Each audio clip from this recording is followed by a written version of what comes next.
Good day, listeners, watchers, and people serious about heavenly things. This video today is about the biblical feast. What are the objectives of the biblical feast? Okay, why are they so important, and why we should be carrying on doing them? Okay, because it's not just about feast; it's about the reason behind the feast. Okay, because it's not just feast celebrations and rituals; it's things that are making us remember the things that happened before and are applicable today. And you'll see through this video that we have to keep remembering the objectives of these feasts. Okay, not just take them as feasts or rituals or anything like that, but as commemorations or remembrance or reinstatement of some contract or agreement or things. But I'll show you in this video what exactly the feasts are, the biblical feasts are. Okay, now here are the biblical. So let me give you a summary of all of them. We got the weekly checks, which now the Sabbath days, we call them Sabbath day, but the weekly cycled weekly checks. I call them weekly checks for a reason, and I'll show you just now why I'm calling them. And then we got a Passover, which is coming up tomorrow, okay, on the 14th evening, which is the beginning of the 15th, okay, because our Passover is on the 15th. Evening of the 14th starts the following day. Okay, watch my other video if you need more details.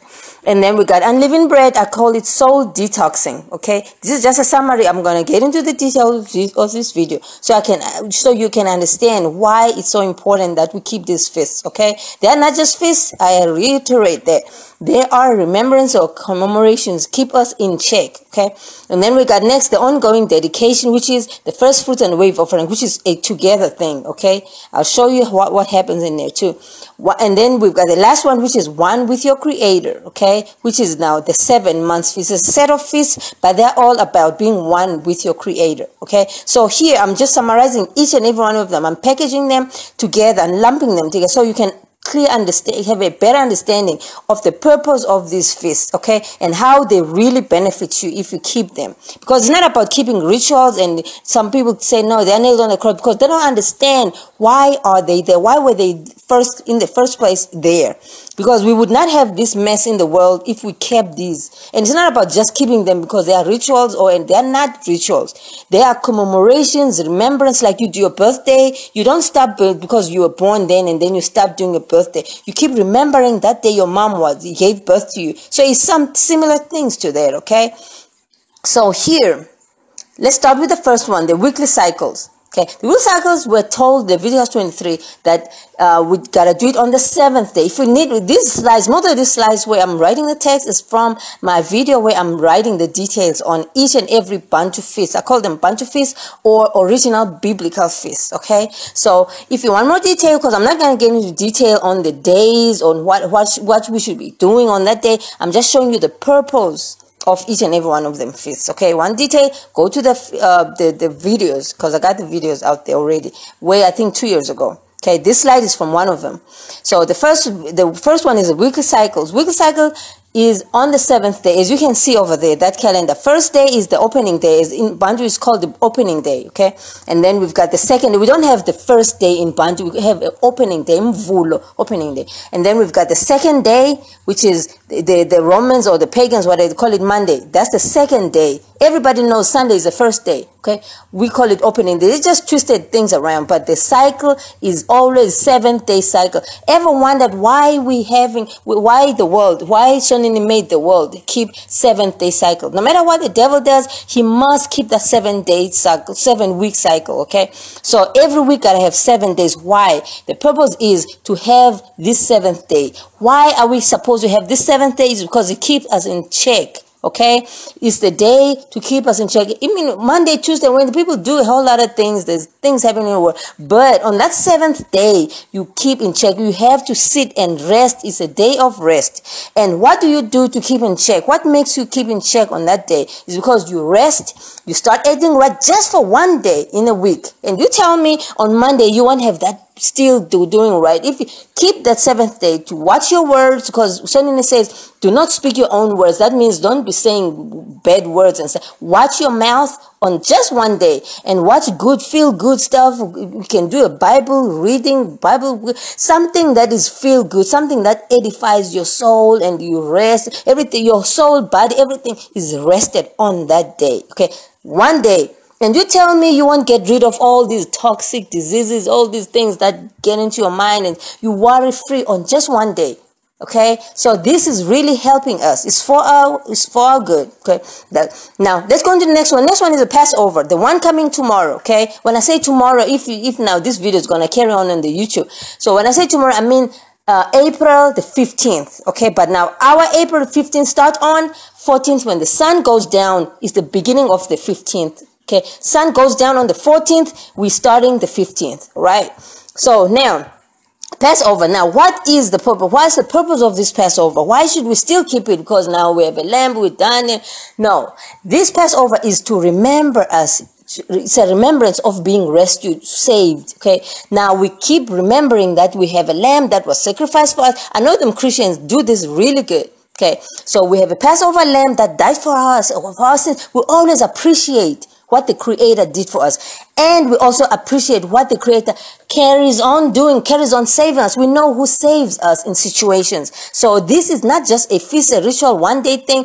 It's to remember who saves us. But then we dedicate the one day to celebrate that whole thing. Boom. It's like a big bang celebration to say, this is the person who saves us. He saved us from Egypt. He said, so we're passing from darkness to light when we remember this. That means from unknowledge, from being victims to light, where we're enlightened. Okay. We know things. We know what we're supposed to be doing. We are helped. Somebody's saving us. So we're passing from darkness to light. So we have to always keep remembering this. We always know who saves us. Okay. Okay, now here, even in Passover and unleavened bread side by side. So most of the time I never separate them, but they are different purposes. I have to emphasize it. They're totally different purposes. Okay, I know them fake Jews be putting them, lumping them together. They have nothing to do with them. Fake Jews, I've got a video exposing how pagan their feasts are, and they are just not doing what the Bible is saying. I've got a video that's exposing them, and I'm comparing with the biblical feast and the fake Jews feast. So don't even get caught up with them fake Jew stuff. I'm discussing what the Bible is saying, Scripture is saying right here. Okay, so in Passover, we got Passover is just one day. Passover, we're passing from dark to light, boom, one day, and then we've got a 7-day cleansing period, which is this unleavened bread. Okay, now let's discuss first the Passover. So there it is, a Passover, one day, April, like I just said. If you read it, I mean, you can read my other video here. I'm not getting into that detail right now. So Leviticus 23, 5, 6, 7, 8 is tabling what is supposed to happen on the Passover, on the 15th day. Okay, now let's carry on. Now, unleavened bread, I call it soul detoxing. It's got nothing to do with Passover. Passover is just passing from darkness, unknowledgeness, you know, all the darkness, and then to an enlightening mind or a saved mind. Somebody, you are in the light, walking in the light right now. So you've passed over, okay? Through the Lamb, blood of the Lamb. He is the one who saves you, because you can never fulfill anything without the blood of the Lamb. First of all, you don't even have a temple to fulfill everything you're supposed to be doing. So that Lamb fulfills every little thing, so you can successfully pass over to the light, because the light requires 100% conforming to the law. But you can't conform when you don't have other resources. So the blood of the Lamb is in between there to make sure you make it through. Okay, there. Now, the soul detoxing unleavened bread I'm discussing here is about you getting rid of the unleavened. Beware leaven of them Pharisees. Remember, even Cindy said that. Savior said that, Cindy. So leaven is always looked at something that lumps you up, that puffs you up. Is a better. You add a little bit of a yeast or what, baking soda to a lump to dough. It leavens the whole lump. Okay, so it influences. So you get this unleavened bread is 7 days of soul detoxing. That means if you have a bad influence, you have a bad anything, that's 7 days dedicated to stop smoking just for 7 days. You know, we'll hold it up. Just for 7 days, you overdrink or you overdo something and you know it's wrong. You dedicate our 7 days to get rid of all of those bad habits, even bad people who are bad influence, and you know they're bad influence, because the Holy Spirit, Son in the Spirit, will show you, will convict you of all the wrong things you're doing. And that 7 days is for you to do an introspection and say, no, I'm going to get rid of these things. I'm going to avoid these people, gossipers, whatever bad things. I'm going to just do right for just that 7 days. And part of it is to get rid, that's now the symbolic, the representation of it. You get rid of the leaven, yeast, baking soda, whatever leaven in your house. You throw it out. Bread, even stuff that's cooked with leaven, which is bread, cookies, cakes and stuff. Get it out, get rid of it. So you are cleansing everything. You're dedicating. You are just showing that, you know what, I'm changing. Just 7 days I'm dedicating. And watch, if after the 7 days you will not be a transformed person. These feasts are really to help us out. Because if you don't do none of this, you carry on and you even sip deeper into addiction, and you can get on all of other things. Okay, so this 7th day is a day to get rid of all the bad influence people, get rid of all the bad habits. That's all this 7 days is. Just, hold it up just for 7 days. All right. Now let's go on to the next one. The ongoing dedication. Now these are the feast, first fruits and wave offering. First, now you can never separate them. I'm fake Jews be separating these two. I don't know what they think they're doing. Now you can never separate first fruit and wave offering. Why? Because wave offering. Now, wave offering, what are you waving? You're waving your first check, your first paycheck, your first fruit, whatever things you reap from. Suddenly gave you a benefit, gave you a job, gave you a house, a car, whatever, your child, your kids. So your firstborn, your first paycheck, your first thing, you wave it, you dedicate it to something. If it's something you can hold up, you hold it up in the air. If it's a baby, you hold it up in the air. Thank you, Sonny. That's called a wave offering. Okay, you physically wave it. Okay, that's what you wave your first fruit. You can never separate the two, because what are you waving? It's your first fruit, right? So that's what this is about, is to show who are you dedicating, who are you thanking, who did this stuff for you. Okay, that's what this is for. And now let's look at, even this slide is from one of my videos that's actually talking about this. Okay, if you want to know more detail, what are we supposed to do now? First of all, you can go into the detail in there. Here I'm not getting into that kind of detail. I'm just showing you the purpose. Okay, I gotta get it, stay on point. Purpose. Now first here, okay, that's Leviticus now 23. Okay, you read for yourself where we find this thing, what it was. So 23, that's 10, 11, 15, 16. It actually clarifies for you what it was supposed to do when. Okay, now here I'm summarizing it for you now, so we can see what the purpose is. I'm bringing it out. So your first dedication, that's what you do now on that new grain brought in, and then you do the wave offering. So that's your first dedication, okay, of whatever first you got. Sonini gave it to you, okay, because don't talk about, no, I went to school, I went to college. No, Sonini made sure that your brain can remember all this stuff and you can be blessed, okay, by a good job, whatever else you got. So your first dedication, you dedicate that first thing, okay? Your firstborn son, your firstborn, even your daughter. I mean, I know Sonny looks at the sons, but you can still dedicate your daughter, okay? Because she's going to be the first influence to other siblings that you're going to have. So you better have that right, the firstborn right. Okay, and then after that, after your first dedication for 7 weeks, 7 sevens. Sonny likes the 7 sevens. You remember in Jericho where they were walking 7 times, and then on the 7th time, you have got to do it 7 times. Okay, so that's exactly the same thing now we do in first fruit and wave offering. Because we do your first dedication, and then you wait 7 sevens. You don't do nothing on 7 sevens. You don't dedicate. You just use your other second check, your second. You don't worry about nothing. So for 7 sevens, that means 7 weeks, okay? And then on the 7th week, you do it the same thing, but 7 times on the same day consecutively, okay? You don't wait 7 cycles, no. You do 7 times consecutively, like our forefathers did in Jericho, all right? So you can read Leviticus 10. I'll just show you where you can find the details of this thing. So that means on the 49th day, then you do 50 days. That means 7 sevens consecutively, okay, for 50 days. And thereafter, you repeat the dedication of the same son or same daughter or same paycheck. You rededicate it to someone and say, here, I'm dedicating this, to you, I thank you.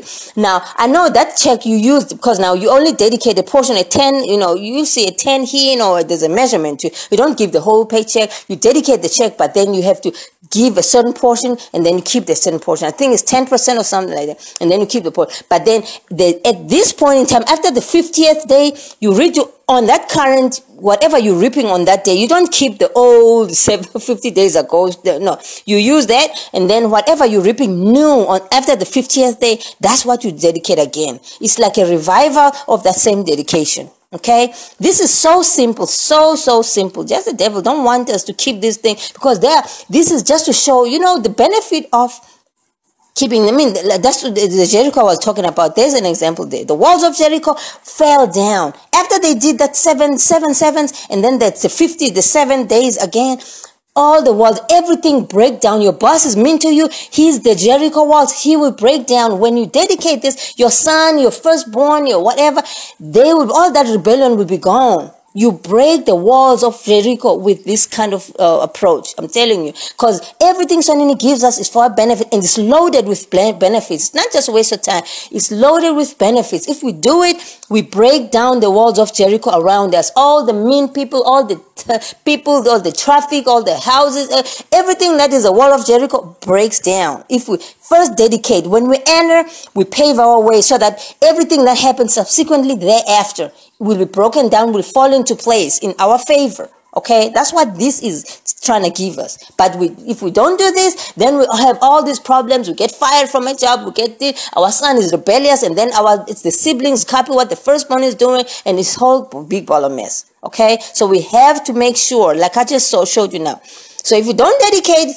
you got issues with your job, you got unproductive land, you got the house that's constantly breaking down, you got the rebellious, you got all kind of problems, okay? So you have to make sure we do this feast the way they were, and this is the purpose of this feast. Not just rituals, this is stuff we have to be doing. Okay, now these are some of the benefits. You'll be appealing at work if you just pay that first day, that first job, you dedicate it to something, you waive it. Whatever the job offer, the job contract you just signed, you say, I just signed the contract. Thank you for this job. It's my first, you waive it. So you're paving your way when you get in there. Role model, so your boy, your son, you will be a role model to his kids because you dedicated him as the first, you understand now. So you have to do this. You have to do this. If you got issues, you'll have issues if you don't do this feast. They are very beneficial for us. Okay, you have to do them. Now here's the last one. Last one is the seventh month. There's a set of feasts that happen on the 7th month. 7th month is October now. If you don't understand where I'm taking that from, you look in there's a video I'm actually showing you how we count the month. The first month is April. Fake Jews got it right too because they were copying from our scrolls. So first month is April. Okay, that's where we got the Passover and so now the 7th month be October. Okay, now here, this 7 months is a couple of feasts that is in there.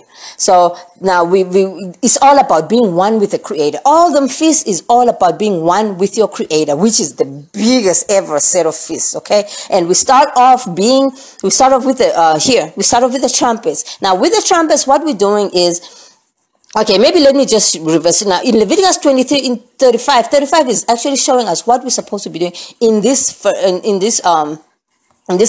7 months feast. Okay, you can read there and watch my other video where I'm showing you the details of what's going on in this feast. Now, but all of them are in the 7th month. The trumpets, the atonement, the 7th-day booth, and then we have a closing. You'll see that you recognize a pattern that whenever we have a 7-day thing, we'll have a closing party.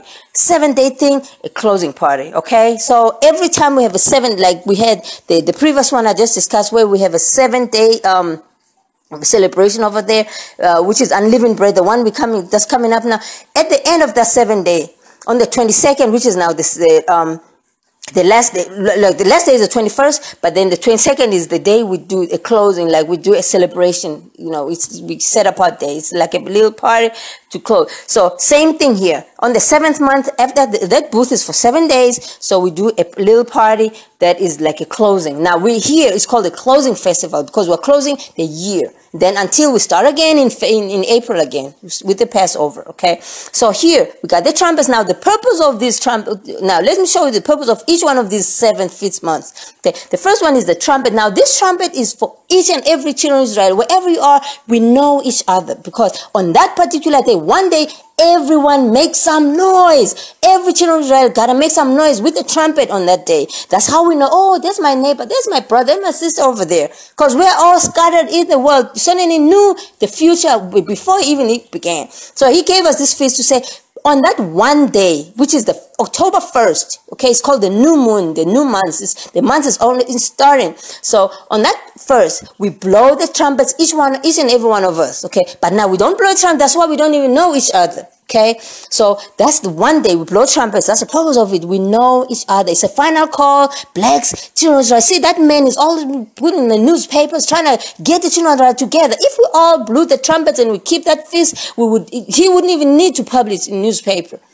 In New York, I think he published in New York. Okay, now the next one is atonement, which is spiritual cleansing. Now remember, we're building up to being one with our Creator, and we gotta be as clean as possible. So the next one is the atonement, okay, which is 10 days after that first. So on the 10th day, we do that's a fasting stuff. 1 day fast, just 1 day. When we're fasting, we sit down. Oh man, this year I've been good.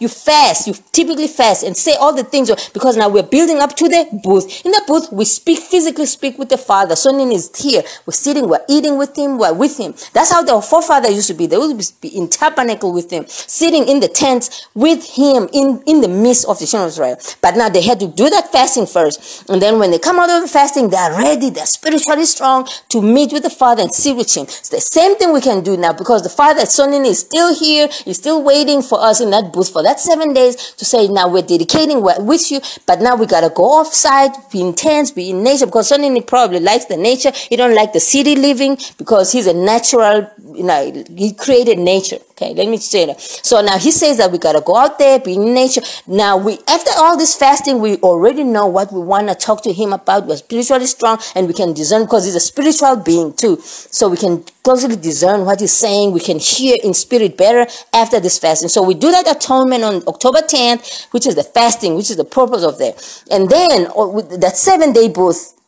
a 7-day booth from the 14th to the 21st, that is when we hear everything Sonin talking. Now we got the Holy Spirit now, which is even closer. He's in our bodies. So he will speak and tell us, you did wrong, man. You must make sure this time around you turn around and stop this. And you be a transformed person. It's even easier when you fasted, and now you're in the booth, 7-day booth. So we have to keep that relationship going with our Creator. That's the purpose of all these feasts. Now, if we don't do none of this, we end up being lost, feeling them pagans, and be lost and be influenced by all the devil stuff. Okay, we have to now.